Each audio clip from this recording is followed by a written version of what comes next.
కుడికాలు పెట్టకమ్మా, కుడికాలు right leg over అవుతున్నట్టుందే. Feel బావా ఫీలు. మీకంటే 2-3 ఉంటారు, మేము ఒకరితోనే కదా. బాయ్ బావా, బాయ్. జాగ్రత్త. Bye bye. అరే బాయ్.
అందరూ బతకాలన్న ఆలోచన చాలా గొప్పదే బావా, కానీ చంపాలన్న వాళ్ళ ఆలోచన ముందు అది నిలబడదు బావా.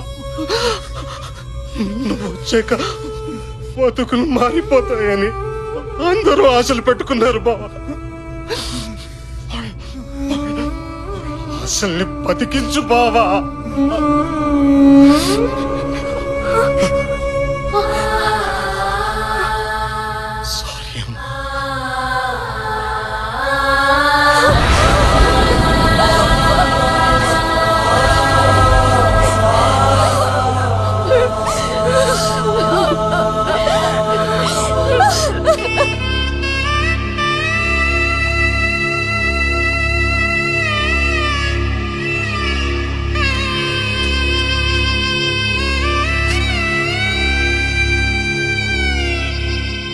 వాళ్ళని ఎదుర్కోవాలంటే నువ్వు ఇంటి బిడ్డవై ఉండాలి. కానీ నువ్వు ఇంటి బిడ్డవు కాదని నాకు తెలుసు. నువ్వు ఇక్కడే ఉంటే చాలా దారుణాలు జరుగుతాయి బాబు. వెళ్ళిపో.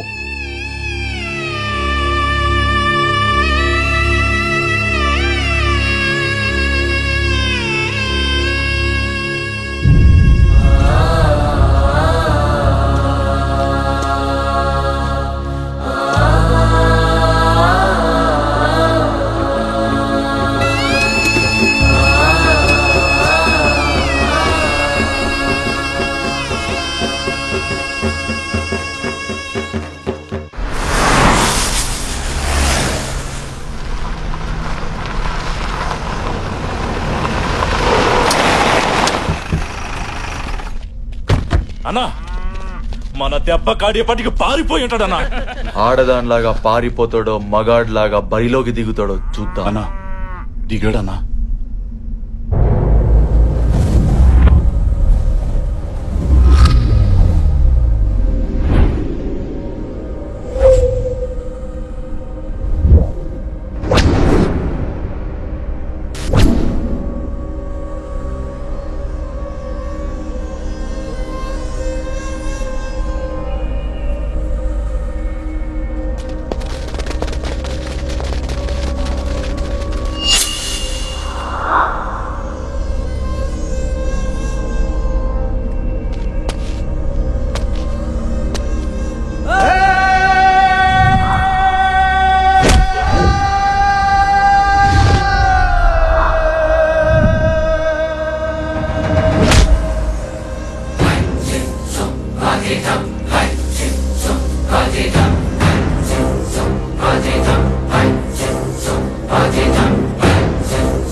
పట్టించారు కదరా.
ఎక్కడా రాయ్ రాయ్.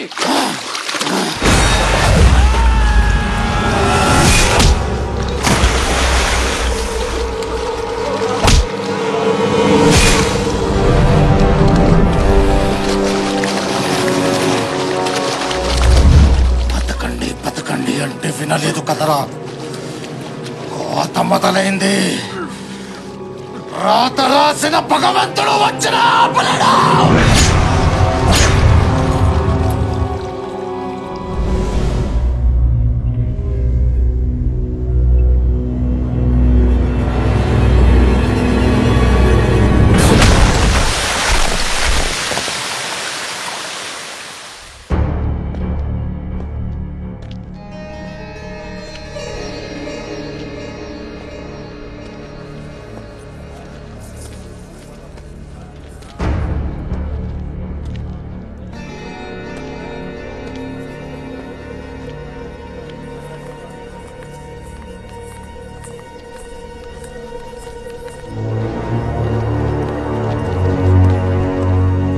బాబు, వాళ్ళు చంపారని మీరేం దిగులు పడద్దు.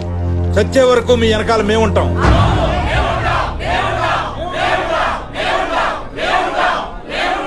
ఈ సమస్య నాది. దీంతో మీకు ఎటువంటి సంబంధం లేదు. ఇప్పటి వరకు ఈ సమస్యని ఒకలాగా చూశాను. ఇప్పుడు ఇంకోలా చూడబోతున్నారు. ఇంటి వారసుడుగా అది నా బాధ్యత. మీరందరూ బయలుదేరొచ్చు. అయ్యా వారసుడు గారు, బాగున్నారా? బాగా సెటిల్ అయ్యావు. ఎంత ధైర్యం నీకు ఇంట్లో అడుగు పెట్టడానికి? ఆగండి ఆగండి, నేను చెప్పేది వినండి. ఆగండి. ఒక్క విషయం తేల్చడానికి వచ్చాను. మీరు ఇంటి బిడ్డగా చూస్తున్నవాడు హైదరాబాద్ లో ఒక్క అనాథ.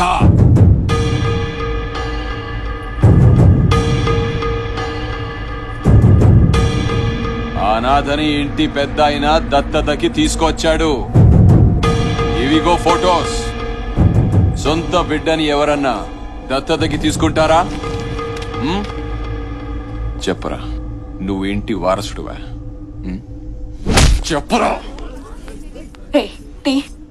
చైతి,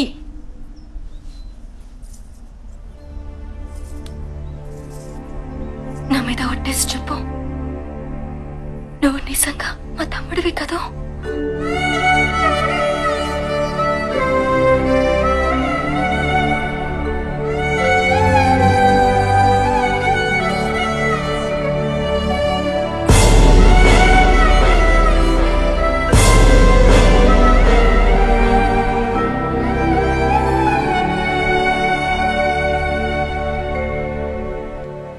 అమ్మా, ఇప్పుడు పట్టుకోవచ్చా?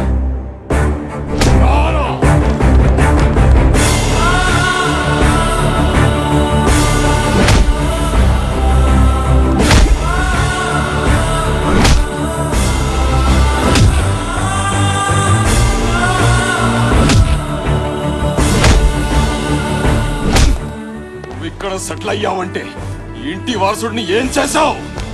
ఏం చేశావు? చంపావు కదూ?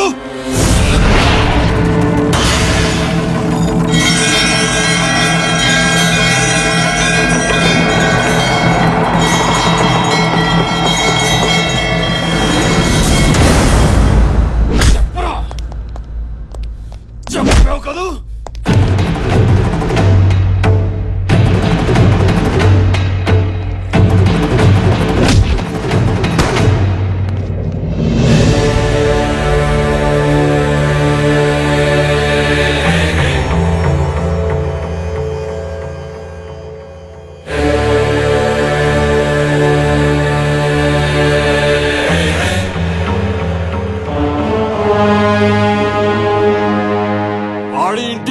చంపాడు. 25 సంవత్సరాల క్రితం ప్రాణం లేకుండా పుట్టిన నా బిడ్డని వీడెలా చంపుతాడ్రా?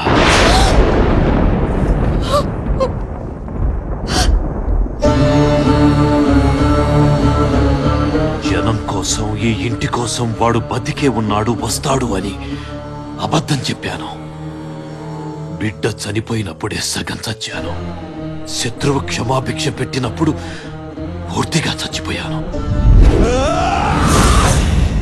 వీరుడిగా 25 ఏళ్ల తర్వాత వస్తాడన్న నీ కొడుకు రావాలి. వాడిని నరికి నీ చేతి తలకురివి పెట్టిస్తా. అప్పటి వరకు నిన్ను చావనివ్వడం, నేను చావను. ఒకవేళ పౌరుషంతో నువ్వు చస్తే నీ ఇంట్లో ఎవరు బతకరు.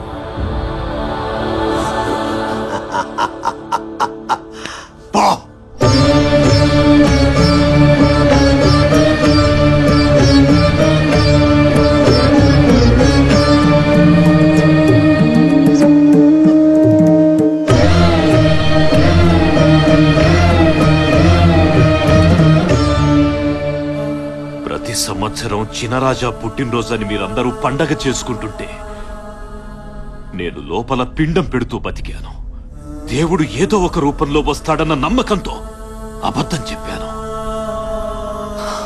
దేవుడే వచ్చాడు. వారసత్వ లక్షణం రక్తం నుంచి కాదురా, మంచి చెయ్యాలన్న తత్వం నుంచి వస్తుంది. నీ రక్తం కాకపోవటం ఏంటల్లుడు, వాడు నీ బిడ్డనయ్యా.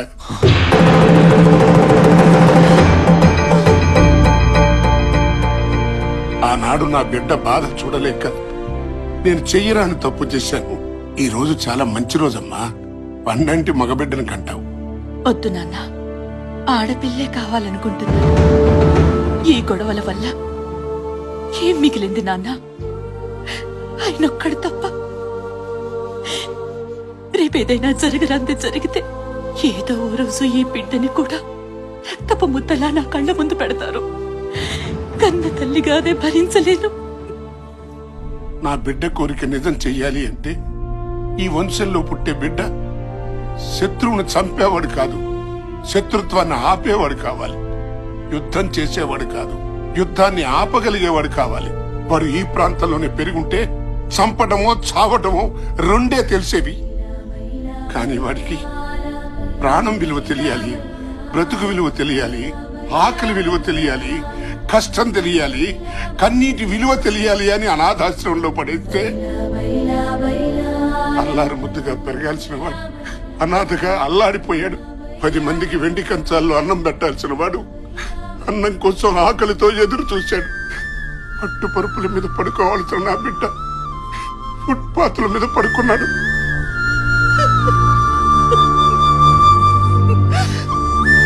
ఇవన్నీ చూసి గుండె పగిలేలా ఏడ్చాను. మానవ మాత్రుడు ఎవడు నువ్వు పడ్డ కష్టాలు పడలేడురా. నువ్వు 0తో మొదలై 100 దాకా ఎదగాలనే ఇవన్నీ చేశానురా. కానీ ఏనాడు నిన్ను వదిలిపెట్టలేదు. ఆఖరికి ఆడబిడ్డతో సహా నిన్ను కాచుకునే ఉన్నావు. నన్ను క్షమించరా.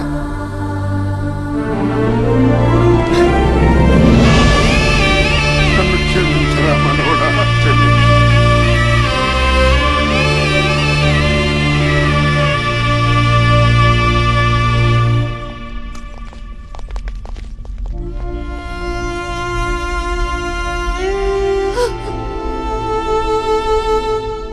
అసలు మగ పిల్లలే వద్దనుకున్న నువ్వు జనం కోసం చంపోలేదా చావు అనటానికి నీలో నువ్వు ఎన్నిసార్లు చచ్చిపోయి ఉంటావమ్మా.